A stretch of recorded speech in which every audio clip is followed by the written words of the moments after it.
Hello, Marcia, and welcome to the podcast. How are you?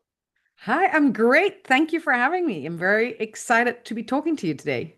Excellent. Well, I'm excited to be chatting with you.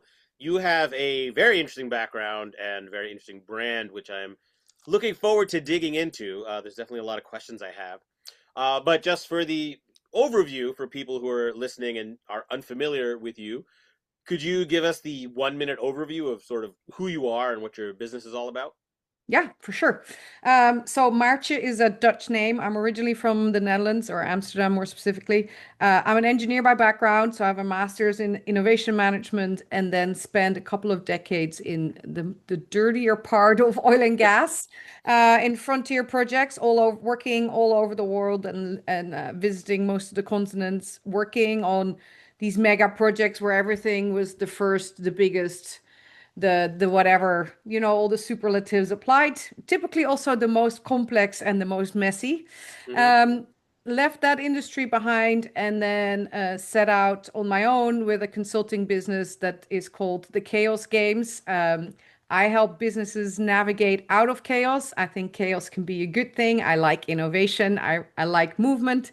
I also see many fast growing and changing businesses descend into chaos because at some point the energy is moving in all the directions, but no longer the right one. I also host a podcast with that's called the Business Emergency Room.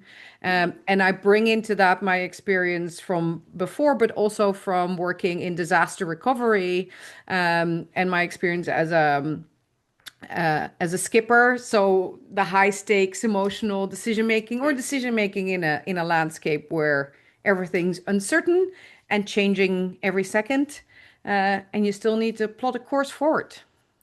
Okay, well, you just mentioned about five different things that triggered my head that I want to ask about. So let's try to prioritize. So let's start first with the idea of the chaos games. So I love this idea of chaos. I feel like most people, especially I would assume the higher up you go, they probably feel like their lives are just constant states of chaos. So let's kind of go back to the very granular level. How did you come up with that as a brand for your speaking and consulting business?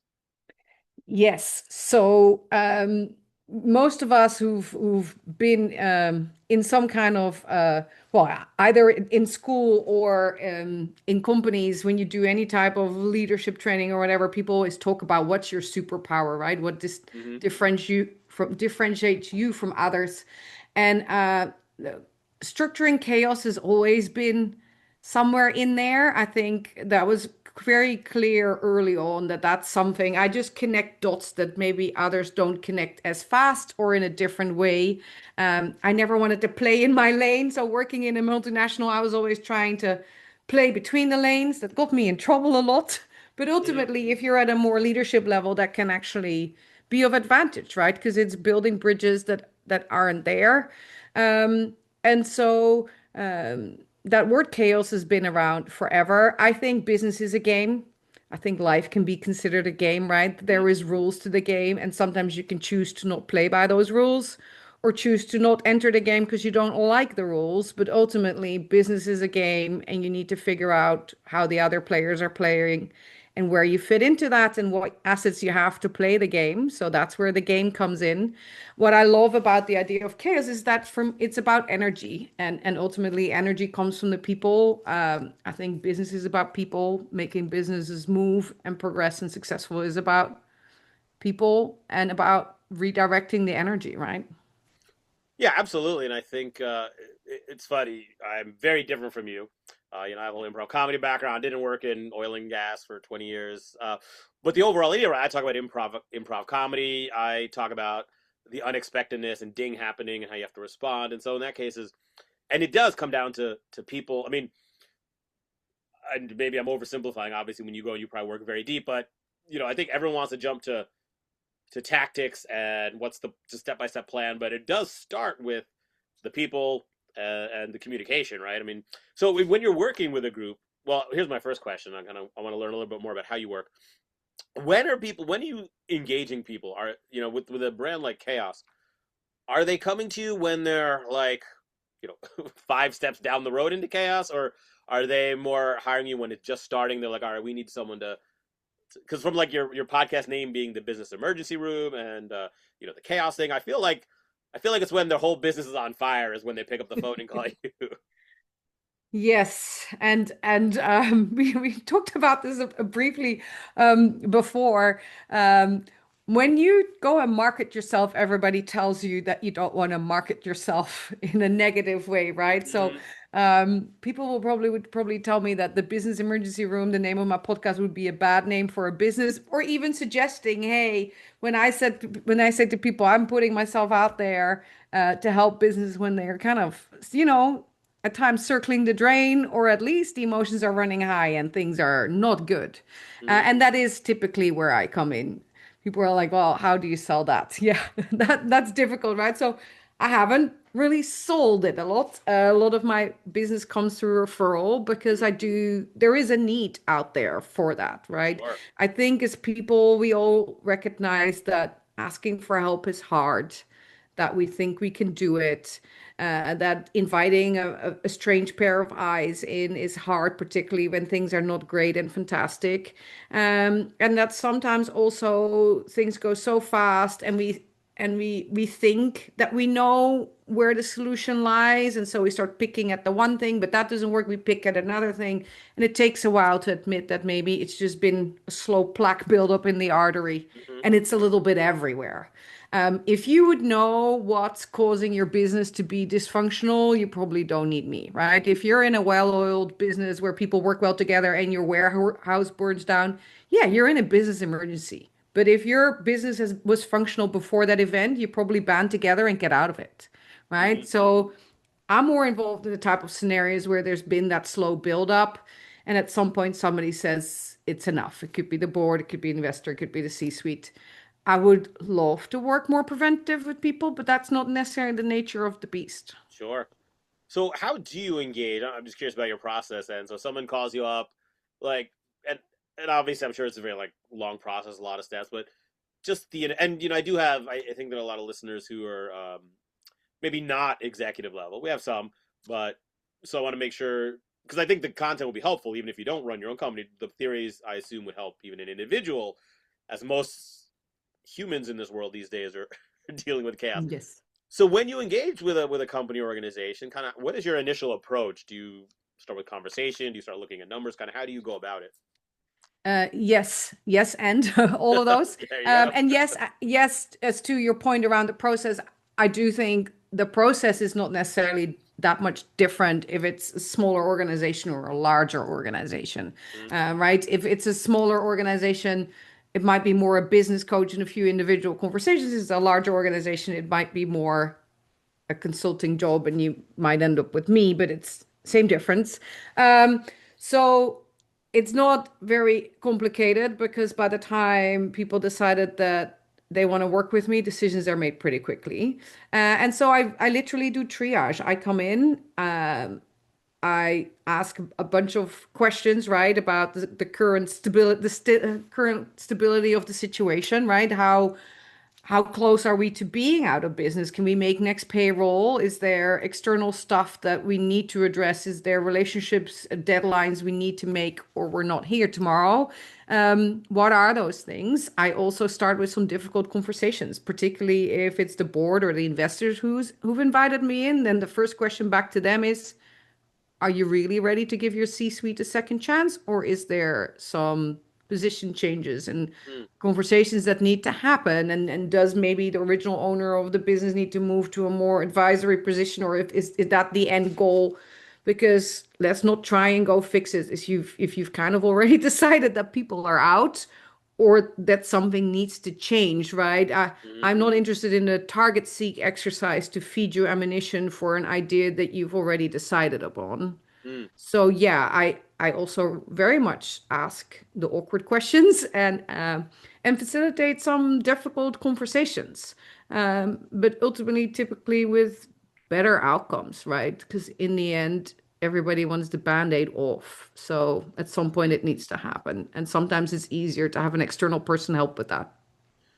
It is, and it's just so funny that well, not funny. It's just interesting to me this simple idea of having someone come in and ask the hard questions because I do think that that's at any level of fixing a problem or responding to a change or trying to innovate even, and even if it's an individual, it really does just start with really being honest about maybe some things that we've been avoiding, or and sometimes you go out and hire someone like a consultant or a coach or someone hoping they'll be able to give you a solution without you having to address those issues. Yes.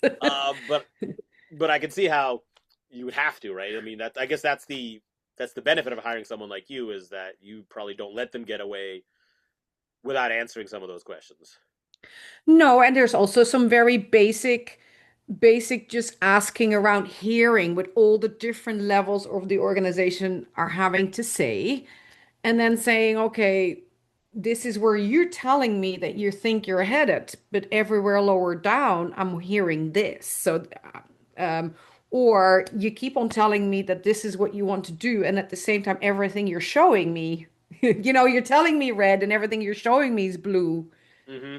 Can you explain that? Can you it's making some of these things visible. It's digging that out. It's being that independent pair of ears and eyes that is trying to follow your logic and your reasoning around everything that's going on, and figuring out the inconsistencies therein, right? And helping you figure out maybe to create an initial moment of calm where you can have some of these conversations. So let's at least stabilize things. And Mm-hmm. so my initial engagement can be a week, 2 weeks, a month, and then we roll over to something more, or we've got some clarity and realize we need some different type of specialist in, or yeah, or we're starting a whole different journey and are teeing that up and bringing in a much bigger team to look at a bunch of stuff. Mm-hmm.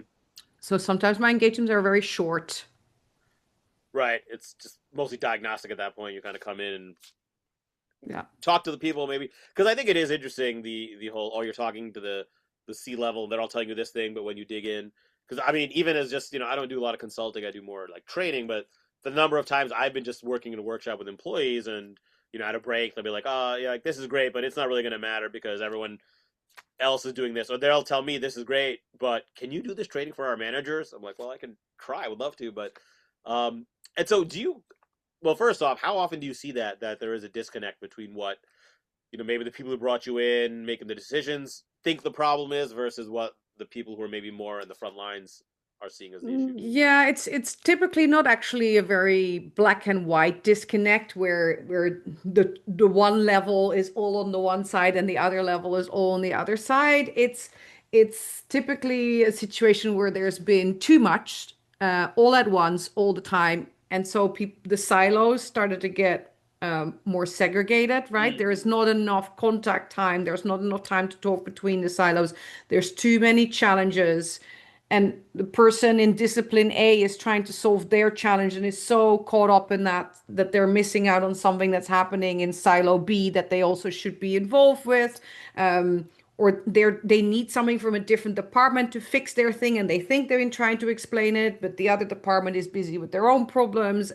And so it's growing frustration. It's more and more parallel lives, and even Mm. people who used to get along fabulously are just getting frustrated with each other because things get lost in translation. It's a lot of lost in translation, good intentions, but working at sometimes not even at perpendicular paths. Sometimes they are actually not that far removed from each other, but are just using entirely different vocabulary to explain the same thing and think they don't understand each other.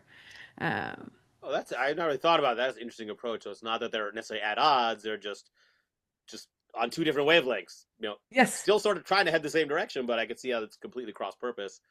Yeah. um you had mentioned a statement earlier about kind of going and working, and you said that high emotion, and I can only imagine when it's chaos, when there's trouble, it's high emotion. And one of the things I talk about a lot of my talks is the power of emotion, and how it's in business it's often overlooked or said it doesn't matter, but I have found that it sort of drives everything.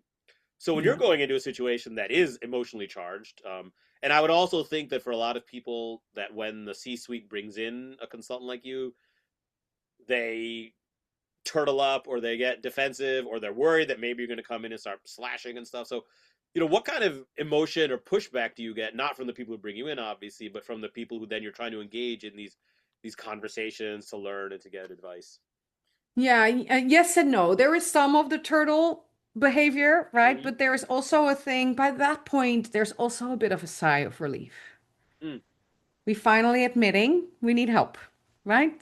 that's I true. think you Yeah. see that with patients who come into an emergency room or people who've been struggling with their health and are finally getting treatment, right? There's also this like, okay, I'm now succumbing to this and letting myself be helped. And I think you feel that in an organization. Um, as I said, I'm not interested in target seek. So if you're bringing me in and all you're interested in is a look back and find the guilty person, Mm-hmm. well, no. I don't, I think that's also a waste of energy.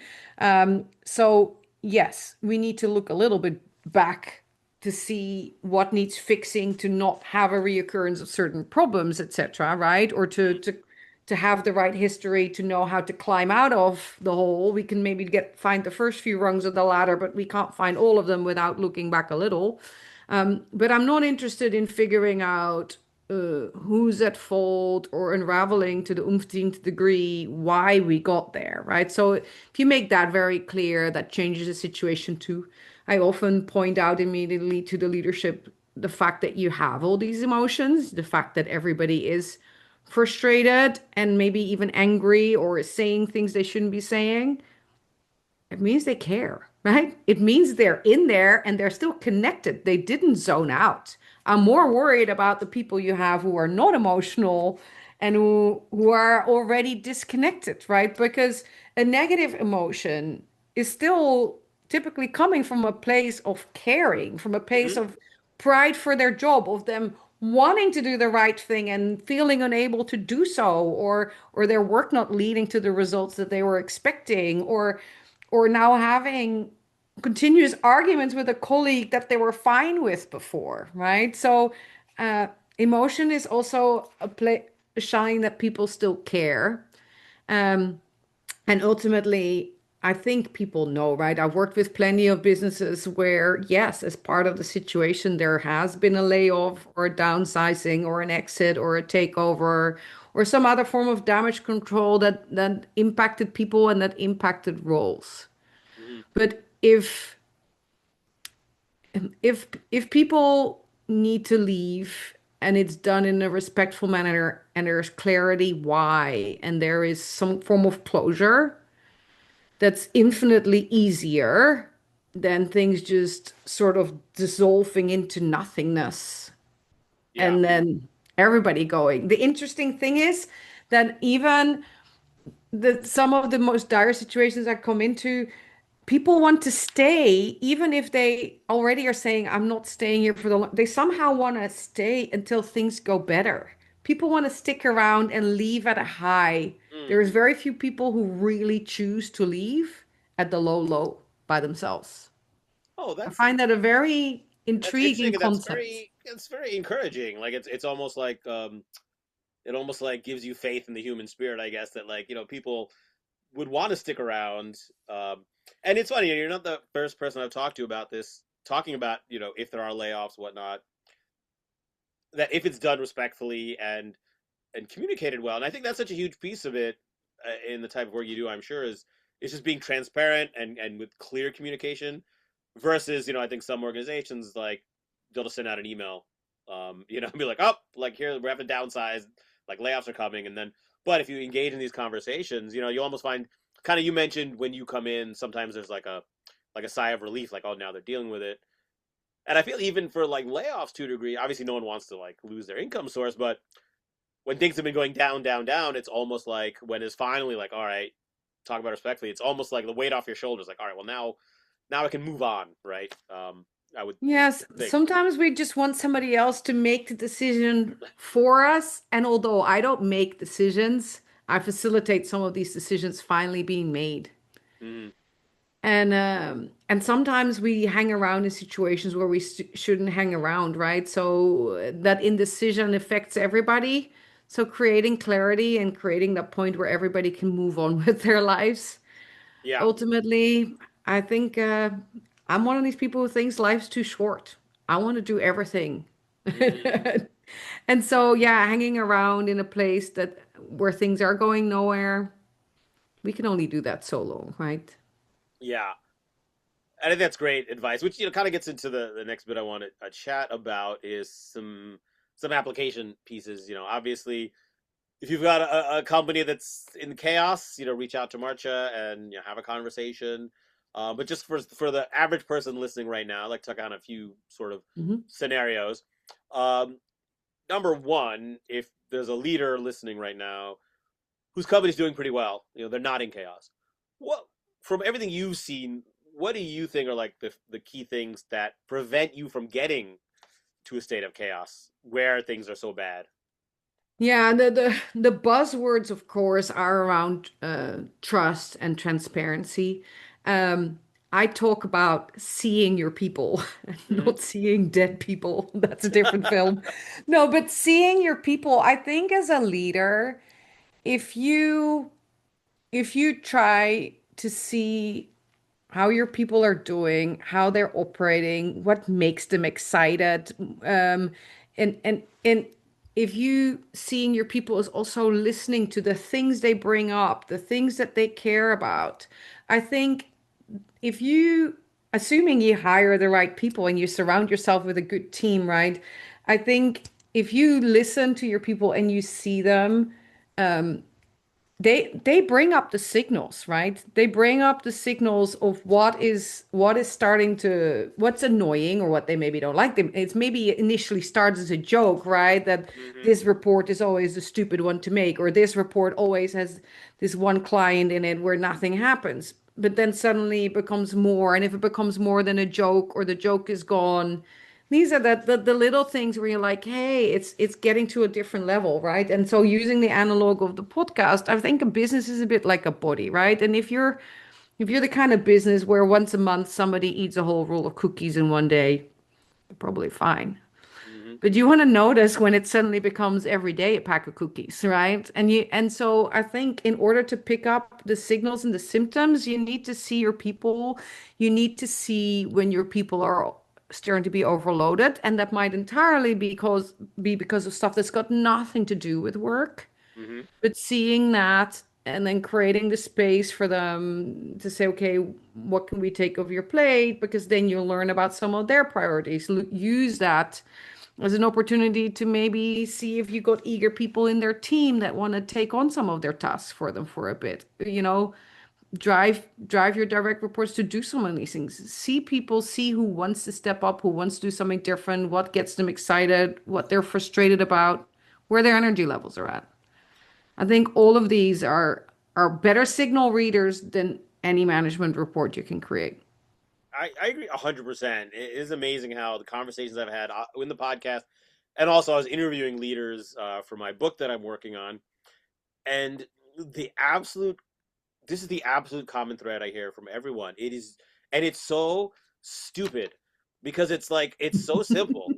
You don't need any degree, you don't need any training. It's just ask your people questions, listen to their answers. Like that's basically it, and pay attention, then do something with it, and it's just amazing. I'd even think back to my work in corporate, how I had leaders who would do that, and I had leaders who wouldn't, and um, it's just so you're talking about chaos and avoiding it. It's just Yeah. just it starts with just that paying attention and being there for your people. Yeah, but I think it's maybe sometimes more than the questions, and the hard thing is, of course, when you're overloaded and in Mm-hmm. this current climate where everything is the world's spinning faster around its axis than ever, or it feels like anyway. Mm-hmm. It's really if you yourself so busy, it's sometimes hard to take the time to see and look, right? But in Mm-hmm. improv, in your world, you talk about character work and stuff. I do think if you actually sit down, or I don't know, if you're driving to work, or where you have a moment where you're not on your device and you have time to think. If you think about your 10 leaders in your business and you think like, if I try to imagine how they work or how they think about our business, right? What would each of them say is the strength of our business or going really well? And what's the one thing they will bring up that's not going well at all or needs work? And I bet that you're sitting there and you're like, actually, I know this and it's this. And why am I not actually doing anything with this, right? And yes, you should also ask, you should follow up. But we see and we hear much more than we sometimes take the time to absorb. So I think it's also just sitting back in a meeting where you don't need to take charge and just see how everybody interacts and kind of go like, hey, what am I hearing? That's an irritation. Is it a big deal? What are the three irritations that came up in this meeting? Do any of them matter? Right? Should I Mhm. do about anything about them? Yeah, What got brought up that I had no idea about? Why? And does it matter that I knew nothing about that? right. Yeah, the paying attention. I like that idea of like having some meetings where you can sit back and observe, instead of feeling we need to drive it. Which sort of leads to my, and we might have already answered then the next question I was going to ask, which is around, this question was about how do you prevent getting that state of chaos. So let's say you've got a leader listening who feels like, all right, yeah, we're in chaos right now, and maybe they're not. Yeah, I think there is a different angle than just the people angle, and that's bringing us back to the games part of Yeah. chaos. Because I do think in a business you need to have some level of agreement on the rules of your specific game. Um, and I sometimes say compare it to a coat rack, right? We all have a coat rack in our house. So when we have visitors, they come in the door and they see the coat rack and they know where to leave their jacket. And if there's a bunch of backpacks on the floor next to it, they'll put their backpack there too. If there's shoes by the door, they'll also automatically take off their shoes and leave them there. If there's no shoes by the door, they keep them on and they go. And so having a coat rack somehow makes people automatically understand what to do. And if you have a house and you don't have a coat rack, I don't know if you've been to these places where you're at a party and people come in and they don't know what to do, and then Mm-hmm. suddenly everywhere at the most random places in the house are handbags and coats Mm-hmm. because people have put it somewhere because they don't know where to put it. And I think it's the same with a business, right? At some point, you need some standard processes and operating procedures so that not every time somebody needs to work together, they either are not first agreeing how they're going to do the work together. And so they both start working it, but from their own coat rack, right? Sure. And then you've got all this time wasted on disagreement and dysfunctionality. I think you need some mechanics in your business on how decisions are made, how some of the standard stuff is done, some clarity around handoffs between departments, who's got which authority to what decide what. And a big cause of the chaos is that businesses grow and mature and their processes don't grow up with them. Mm-hmm. They need to evolve with your business, and you need to do some basic housekeeping in that space because you can do the most amazing people work. But if you start to be more than a handful of people who are in the same office space and see each other all day, you cannot keep working that organically and assume that it will work, right? Mm-hmm. Yeah, If it's you funny. want I, some I talk about, predictability and outcomes, yeah, I call when I call it for a company, one of the challenges I get called in for, because I'm doing more keynote type stuff, um, is just rapid growth. It's like, we've had people here that were here when we were a 10-person company, and now we've got 150, and everyone's trying to operate like we did when we were 10 people, and it's not working. But now we're trying to put in processes, and people are upset about it because they can't do it away. And so I get what you're saying. So, and I guess that's sometimes maybe one of the things you do when you go in is help them figure out that they need to do that, and then maybe help them develop those processes for yeah. how they can. Yeah, and there's some backwards ways these things get done, right? Because I see then the extreme end. So it's like, oh, we need processes, and then we get the full blown, we need everything, and it becomes a very dry and meaty thing to do. Or somebody who used to work somewhere else says, oh, we'll just use this because they like that, but Yeah. that process in finance then doesn't work, which whatever the process in operations is, because they came from different places. And so you want a bit of work. I'm very outcome oriented. I'm a very impatient person. I Mm-hmm. don't like busy work. So if I get in with these places, I talk more about what is the outcomes we're working towards? What do we need to be able to have predictability on or control on? How do we put something fit for purpose in place that gets us there? Because also if you overdo it today, then you're not going to update your processes in 5 years when you've had a huge growth because everybody still remembers how painful it was to do it last time, right? Hmm. It needs some organic growth and space. Let's keep it fit for purpose. Okay. But yeah, and fit for purpose to me is very much bringing down to what are the decisions that need to be made? What are the outcomes we need to deliver? What's the level of predictability we need to have around them, right? What is the must thresholds or standards or alerts that we need to have where things derail?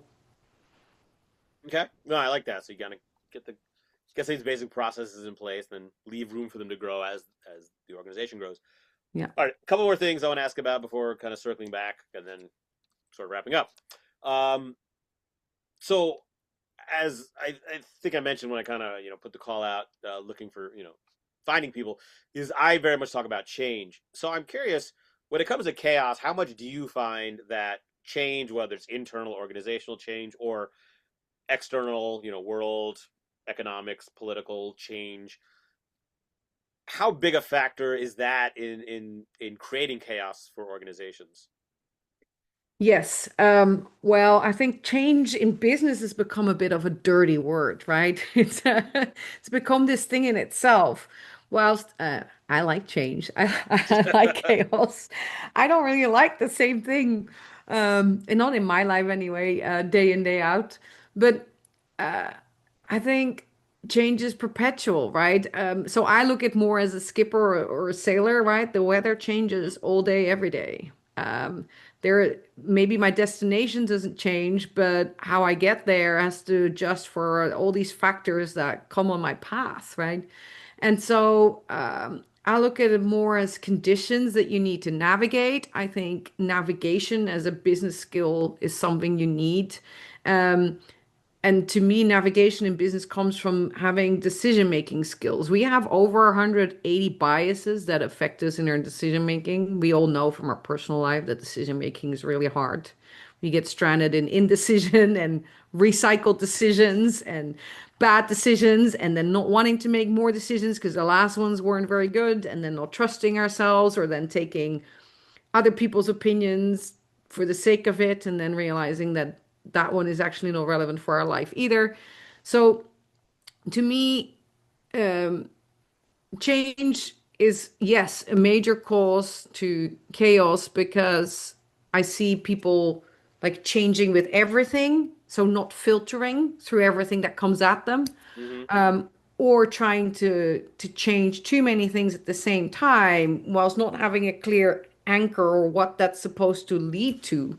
There's also a kind of a logical order to things, right? Sometimes you cannot change A and B in parallel. You need to change A first, and then you can look at B. There is some hierarchy to some of these things. So it's about your decision making, but not looking as change as a bad thing. Just like weather conditions, it's just stuff that happens. And as you're coursing towards wherever it is you're headed, if you have good clarity about to where you want to go, it's much easier to say, okay, does this change affect me? Oh, this has got nothing to do with me, right? Oh yeah, it's gonna rain now. Well, I'm not gonna change a different course because it rains. I still need to get there. I can't turn around. So Mm-hmm. I'll just have to put on a raincoat and sit it out, right?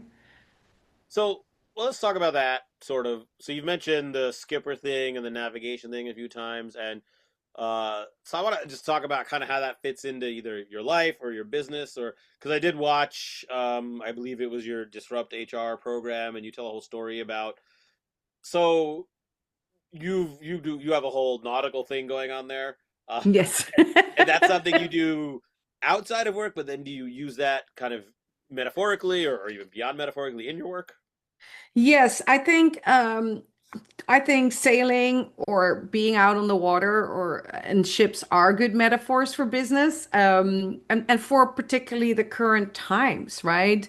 I think the current climate comes across as very both personal and business is very volatile, very uncertain, uh, yeah, complex. Ambiguous, right? We're making puzzles with half the pieces. We have information overload, opinions coming at us from I don't know how many sources, and we don't know which one we can trust. It's a lot, right? So it's kind of sailing a storm. and so yeah, I use the skills I learned there a lot because it's decision making under pressure, right? I've been many a times on big yachts or big barges where I am not strong enough to actually sail the ship by myself, right? So I need to tell the crew what to do, and it's my responsibility to keep everybody in one piece and safe and reduce the number of pukers, right? And and then there's other times where it's sunny and nice and everybody can have a shot at steering for a while. I think that's a good analog for how businesses work, and how you deal with an ever-changing environment Hmm. and make it through that. And I think uh, thinking about it in a different context sometimes helps to people. Hmm.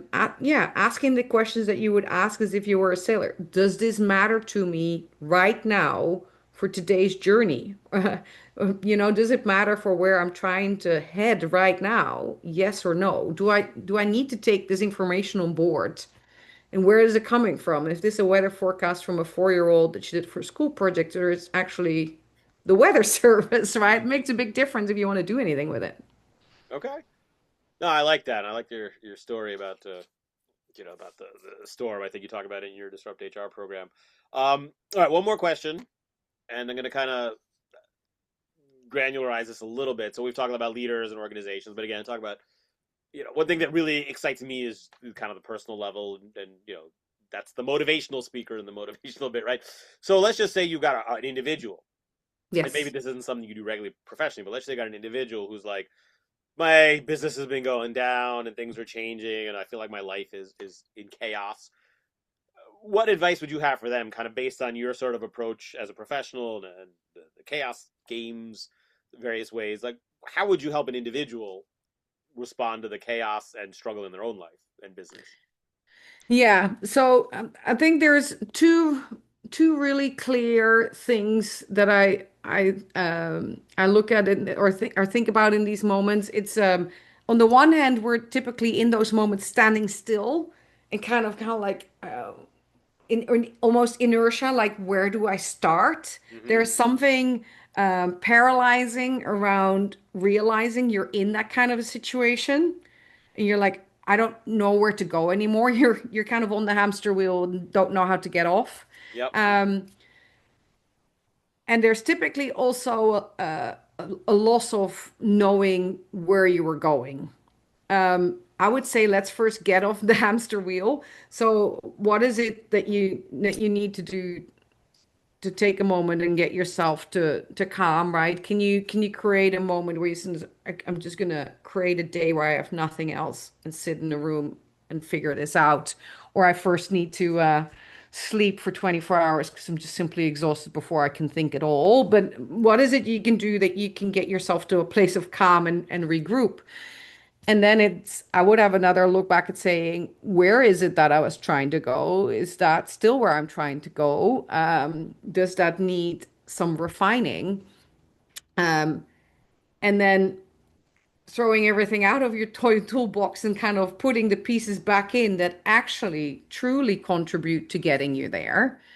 And ask yourself some questions with that, right? So why now? We often take on a lot of stuff that we feel we also all need to do, but if you then ask the question, why now, right? What is driving that needs to happen now?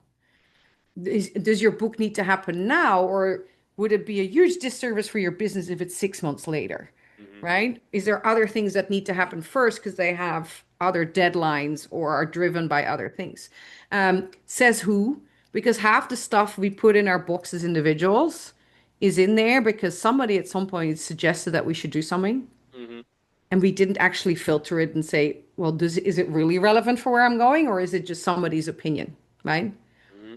Do I need to write 700 LinkedIn posts per month? Or if I do 100 LinkedIn posts, does it fit the purpose too? Right? What's the very, so says who? Where is it coming from? Why am I carrying this? Why am I believing that this needs to go there and needs to and carries me forward? So it's some filtering to bring back that focus on what is the stuff that really is helping you get to your destination. And then last but not least, there's a certain level of de-risking.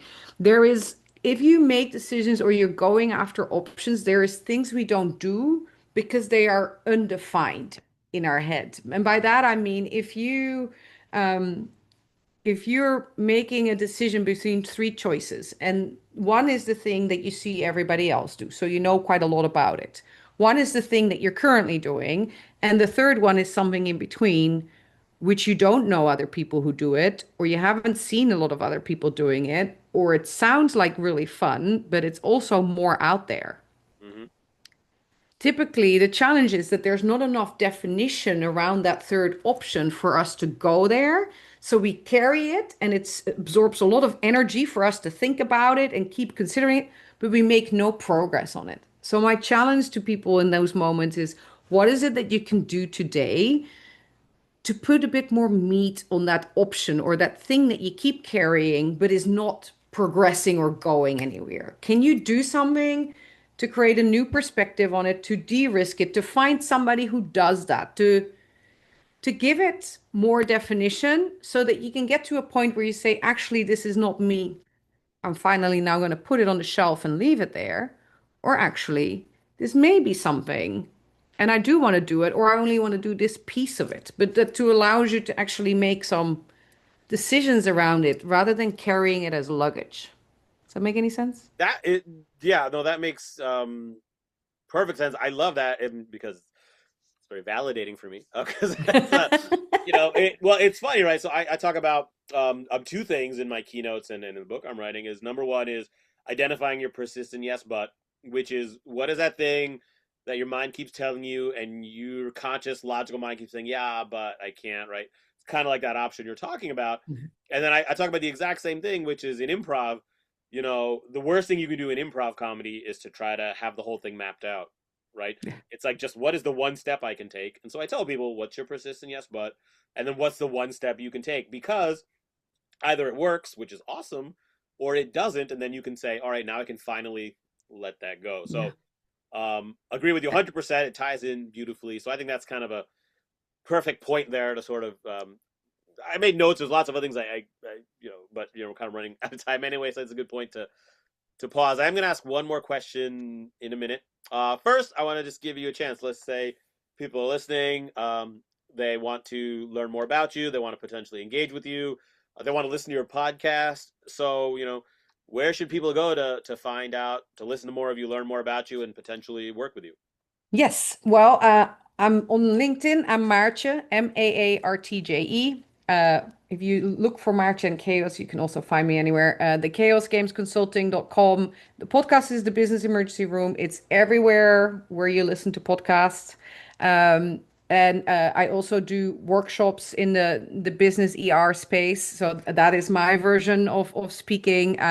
I do work at conferences and with businesses to really talk about some of these symptoms and ailments that afflict organizations and businesses, and what is where symptoms go from healthy to unhealthy and what you can do about these things. Also much preventative stuff, not all just disaster recovery.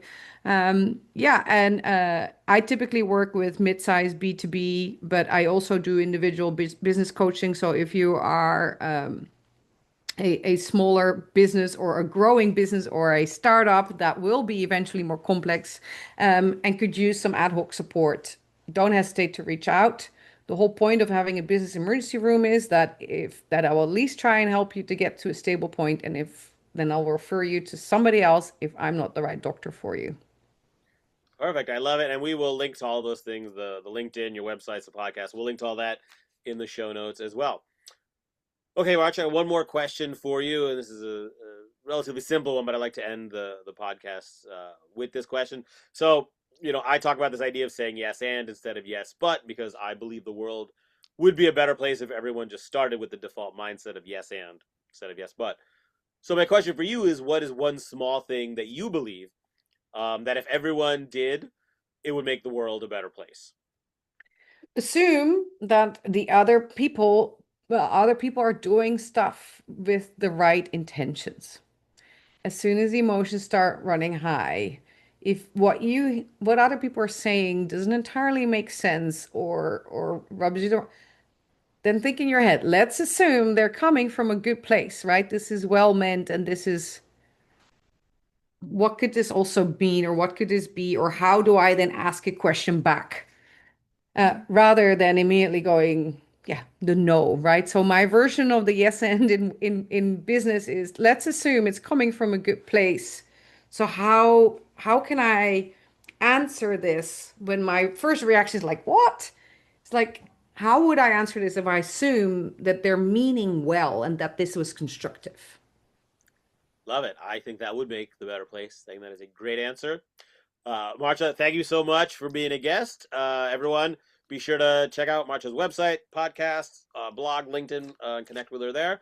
Thank you, Marsha. This was great. I look forward to talking again soon. Thank you so much for having me, Avish.